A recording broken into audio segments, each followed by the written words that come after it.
सरकार का एक तरह से कह लीजिए कि बहुत ही मॉडल किस्म का विश्वविद्यालय बनाने की कोशिश हुई और इसलिए नई शिक्षा नीति के संबंध में जो कुछ भी हो रहा है उसको वहां पर आप अच्छी तरह से जाकर के देख सकते हैं। जवाहरलाल नेहरू विश्वविद्यालय के बारे में खबर आई कि 1000 जो सीटें थी रिसर्च की उनको काट करके 700 कर दिया गया। ये खबर हमारे विश्वविद्यालय के बारे में नहीं आई, इसलिए क्योंकि वहां इतनी कम सीटें थी कि उसमें कटौती भी कम ही दिखाई पड़ी।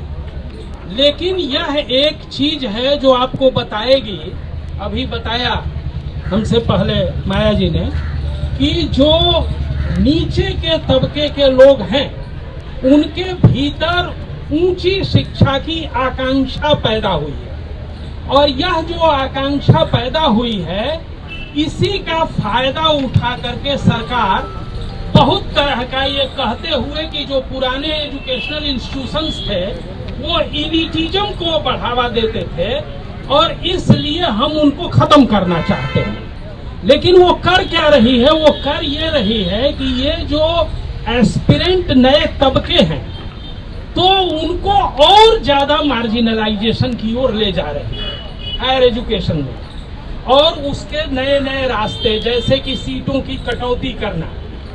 और ये जो हेफा है ना, बहुत लोगों ने लगाया हुआ है, तो ये हेफा और कुछ नहीं है, यूजीसी को खत्म करना है। क्योंकि जो बच्चे आते थे, जो प्रतिभावान थे, वो यूजीसी की फेलोशिप के जरिए कम से कम 5 साल 7 साल आराम से रहते थे विश्वविद्यालयों में। लेकिन अब यूजीसी की फेलोशिप माने वो जैसे योजना आयोग खत्म कर दिया गया, उसी तरह से किसी दिन ये कह के कि ये पुरानी संस्था है और पुराने लोग पता नहीं गड़बड़ करते थे तो इसलिए इसको खत्म करो। और अब फंडिंग कहां से होगी? हेफा के जरिए। तो हेफा के जरिए जो फंडिंग होगी, आप लोग जानते हैं लोन के जरिए फंडिंग होगी, वो फंडिंग मुफ्त नहीं है, लोन है। और इसीलिए जैसा कि अभी नंदिता जी कह ही रही थी कि अमेरिका में लोन का एक बड़ा अमाउंट, इनफैक्ट बहुत बड़ा अमाउंट है जो विद्यार्थियों का लोन है। यानी नौकरी पाने से पहले ही आप कर्जदार हो जाते हैं। जैसे आजकल तो यह है कि नौकरी मिलने के बाद मकानों के लिए अध्यापक लोग कर्जदार होते हैं ना, आप जो आगामी पीढ़ी है नौकरी करने वालों की, विद्यार्थियों की, वो नौकरी पाने से पहले ही बैंकों के कर्जदार हो जाएंगे।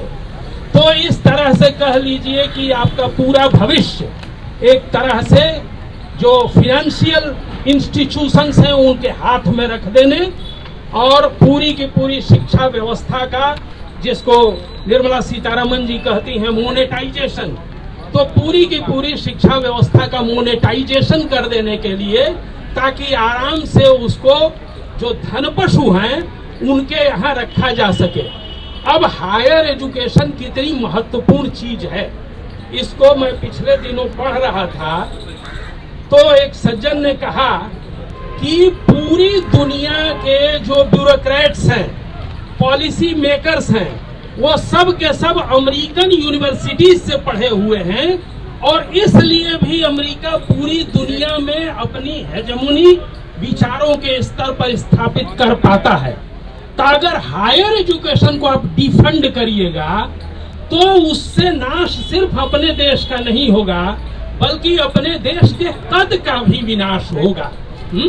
तो एक तरह से कह लीजिए कि ये जो हमारे वर्तमान शिक्षा के पॉलिसी मेकर्स हैं उनको ये लग रहा है, वो ऐसे स्टेज में पहुंच गए हैं कि आज इन्वेस्ट किया कल वापस मिल जाए हमको पैसा। जैसे आजकल चला है ना कि लवली वाले ने पैसा लगाया तो तुरंत उसको राज्यसभा का टिकट दे दिया गया कि इन्वेस्टमेंट पर तुरंत तुमको प्रॉफिट मिल गया। तो उसी तरह से ऑलमोस्ट जो है वो ये है कि पैसा लगाइए और तुरंत उनको पैसा वापस चाहिए। तो हमारे एजुकेशन सिस्टम को, पर्टिकुलरली हायर एजुकेशन सिस्टम को, उस स्थिति में जब लोगों के भीतर शिक्षा पाने की आकांक्षा पैदा हुई है, और दोस्तों एक किताब के पब्लिशर से मैं पूछ रहा था, उन्होंने बताया कि हिंदी पढ़ना सवर्ण छोड़ चुका है। हिंदी पढ़ने कौन आ रहे हैं? हिंदी पढ़ने आ रहे हैं दलितों, पिछड़ों के बच्चे और लड़कियां, है ना, जिनको कहा कि मान लीजिए कि उस तरह की स्थिति नहीं है, तो वो नए एंट्रेंट्स हैं। और इसलिए आप देखिएगा कि पुस्तक व्यवसाय में भी खासा एक पुस्तक मेला लगा करता था, लाइब्रेरीज हुआ करती थी जहां पर किताबें हुआ करती थी। अब लाइब्रेरीज ऑलमोस्ट एक्सटिंक्ट होती जा रही हैं, क्योंकि इन लोगों का कहना है कि ऑनलाइन सब कुछ उपलब्ध करवाइए। तो एक तरह से जब निचले तबके के लोगों के मन में आकांक्षा पैदा हुई है, उसी समय शिक्षा को, जो शिक्षा जिसको बाबा साहब ने कहा कि समाज में आगे बढ़ने का हम पर जो वंचना थोप दी गई है, उसको खत्म करने का, समाज में गतिशीलता लाने का जो माध्यम है शिक्षा, उस शिक्षा से भी जो निचले तबके हैं उनको विरहित करने के लिए ये पूरा न्यू एजुकेशन पॉलिसी के नाम पर एक नया पैकेज है।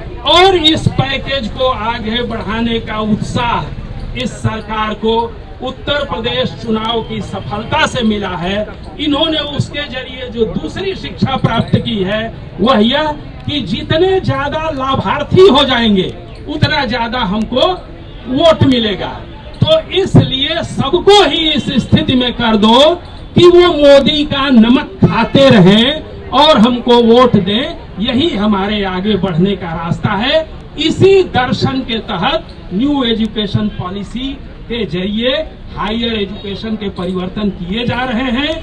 लेकिन उन्हें यह बात नहीं पता है कि मनुष्य का केवल पेट ही नहीं होता है, उसका सम्मान भी एक चीज होती है। अगर वो पेट के नाम पर किसी को गुलाम बनाना चाहें तो जो सम्मान नाम की चीज है वो हमेशा गुलामी के खिलाफ विद्रोह करती है।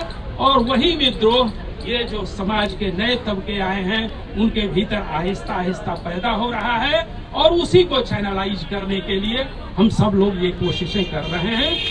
आप सबको मेरी तरफ से न सिर्फ समर्थन बल्कि यह मेरी ही लड़ाई है, और इसलिए हम सब साथ में लड़ करके जैसा कहते हैं कि लड़ेंगे और जीतेंगे इस जंग को। शुक्रिया।